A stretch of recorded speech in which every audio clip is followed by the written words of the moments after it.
Hello guys, so today I'm going to talk about the 12 Digimons that's on sale right now, which is the X Antibodies card, right? Really pleasant surprise, not gonna lie. So today I will cover them with pros, cons, and notable info about that certain Digimons, and I'll make them based on your gear. So you can always choose the path of the current gear of yours or their future potential as you grow as a player.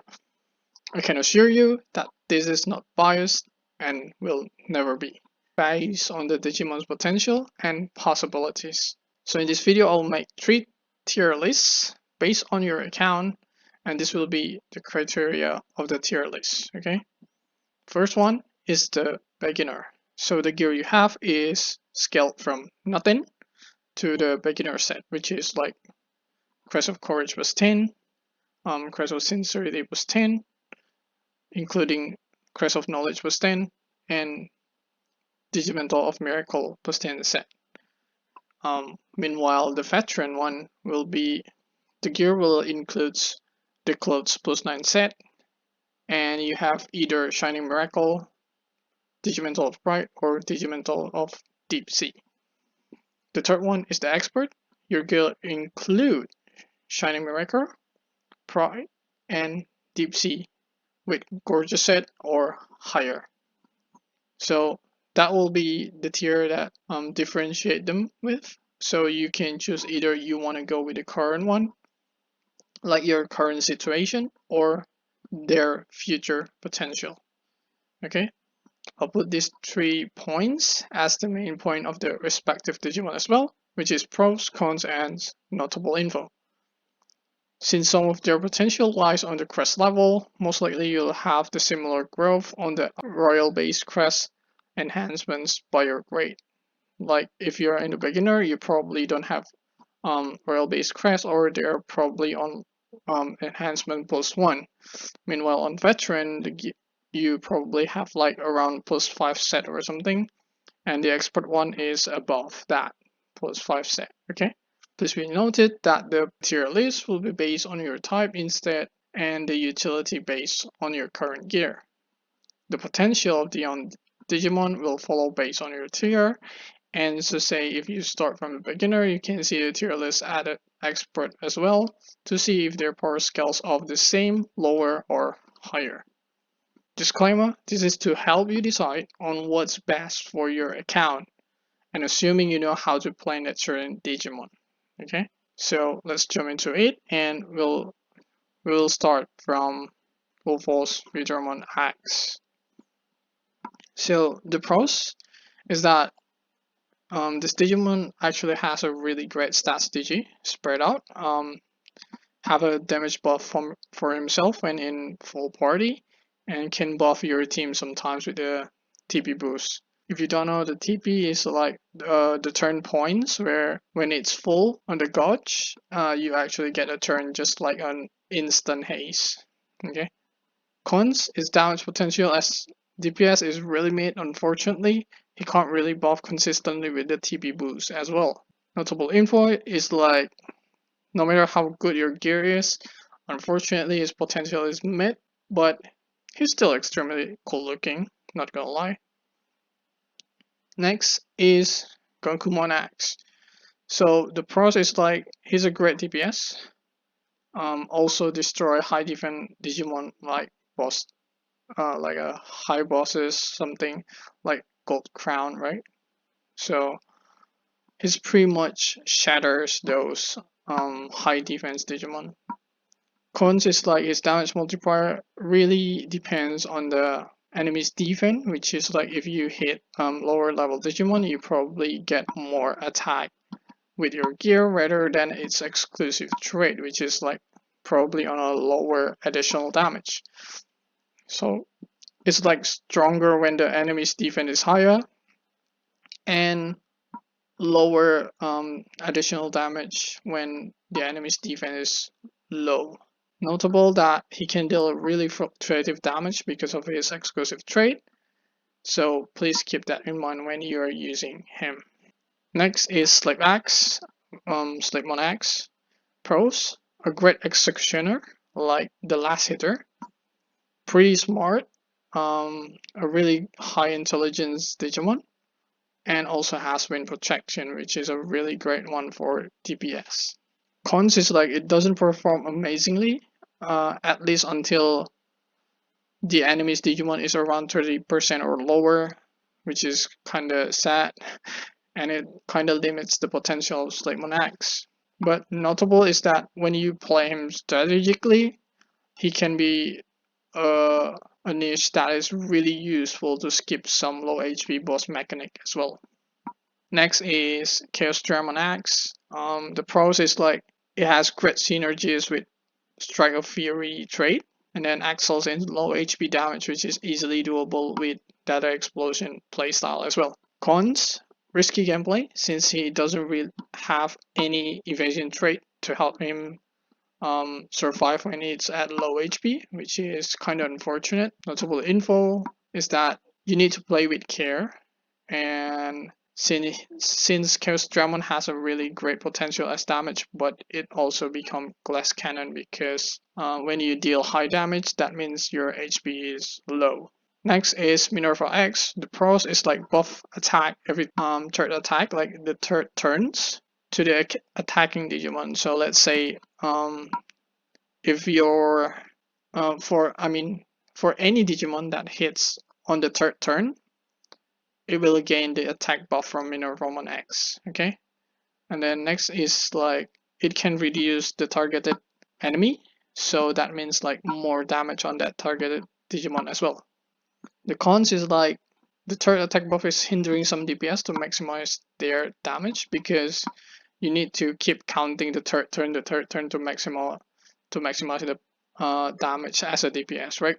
The decreased defense only applies to one Digimon that is targeted by Minervamon X, which is, I don't know, it's kind of weird of a mechanic, but it kind of reduces the potential of being a really great support for Minervamon X, which means like it's too strict with how you manage her buff and how you're gonna play around with Minervamon X debuff as well. Notable info is that she doesn't apply defense decrease to everyone, even if you're using force cards or using drills. So please keep that in mind. Dynasmon X, the pros is a really great damage buffer to like bursting, can help you to skip some low HP mechanic Digimon as well. Cons: the great buff isn't on 100% activation, which is inconsistent, so please keep that in mind. Notable info is like he might need to haste when you don't proc the manipulation, but if you proc manipulation, you can stop and let the Digimon burst attack. So you gotta play with him carefully and make sure that you pay attention to the manipulation proc as well. Next is Sleipmon X. The pros is like the best damage counter Digimon in the game, I would say. Can buff your fire Digimon when in the party as well. It's not much. It's random with range as well, but it's still a good addition to the party as well. What's good as well is that Sleipmon X doesn't have any evasion trait, because that means every attack will have a chance to proc the counter attack, which is temptation, right? The cons is like the counter isn't 100%, which still means it's inconsistent, but a really decent rate as well. Since you got no evasion, that means like you gotta keep betting on the temptation to proc to save your card slash. Notable info: you can play around her with the help of like Beelzemon or Malomyotismon to buff the exclusive trait, or using some buffs like cookies or the exclusive buff potion. Next is Jesmon X. The pros is one of the best cheerleader in the game, which buffs the damage of the Digimon in the party just by being in the party. Cons is like it doesn't have an evasion trait to save your card slash, unfortunately. The notable info is like you probably need decent defensive stats, like you probably want to build it con you wanna use like tanking crest, since he's most likely gonna take every hit, since the only evasion he got is the bell ring system of evasion. Medieval Digimon, the pros, one of the best tanky DPS in the game due to the usage of Dynasmon Crest that buff his attack and also have wind protection, which is really good for DPS. The cons is like his max potential doesn't lie on Dynasmon Crest only. Even if you have high Dynasmon Crest, the potential also lies on the 100,000 wins on the veteran exclusive trait, which kind of makes you like you want to play him often, and also have the crest high enough to make sure that his damage is considerably really good, right? Notable info, he misses a lot because he uses lightning crest that doesn't have bell rating. This one is kind of like high risk and high reward kind of mon, so make sure that you keep that in mind as well. Lordknightmon X, the pros is like barely misses when on full Lordknightmon crest, resonates greatly with LK crest, offensively and defensively. So with LK crest, it kinda get like more attack and more defense in a way. Cons is like can be kind of tricky since his F3 is AoE. Some bosses actually can recall Digimons, which makes the F3 can spread damage, but if you use Force Card, it's kind of avoidable. And then it doesn't have any evasion trait, so you're gonna play carefully even if you have the defense buff from the exclusive trait. Notable is that his potential you probably want to be like at least on certain total grade, like let's say 20. That means like you need +7, +7, +6, or +8, +6, +6, or something like that, right?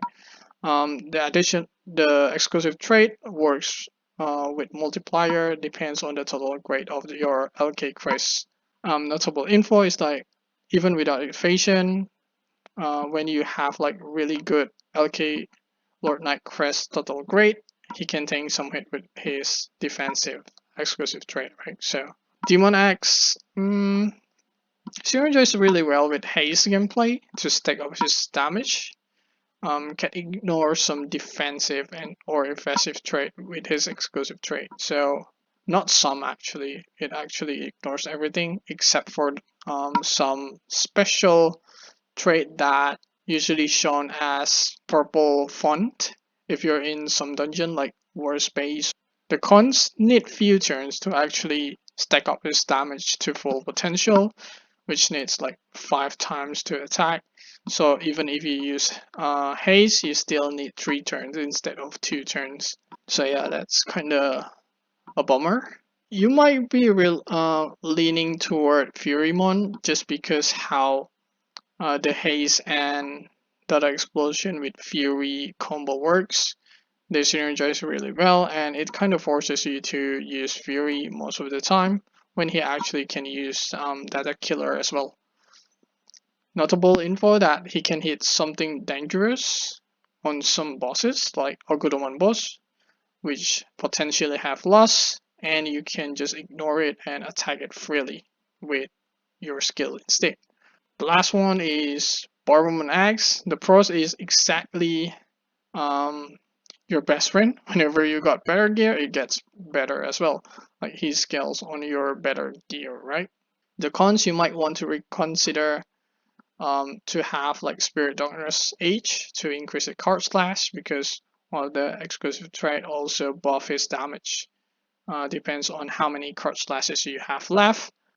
This might be a cons because it might take a slot of spirit for you as well. Notable info is that Barbamon X performance scales with equipment point. So like I said on the pros, this means like when your equipment points increases, like your gear getting better, Barbamon X will also perform better. So that's it. What do you guys think about the tier list? And does this help you to decide on which one you want to take? If it is, please give it a like, subscribe down below, And if you have any further question, let me know in the comment section below, and I'll try to answer you as soon as possible. That's it for this video, and I'll see you guys on the next video. Bye bye.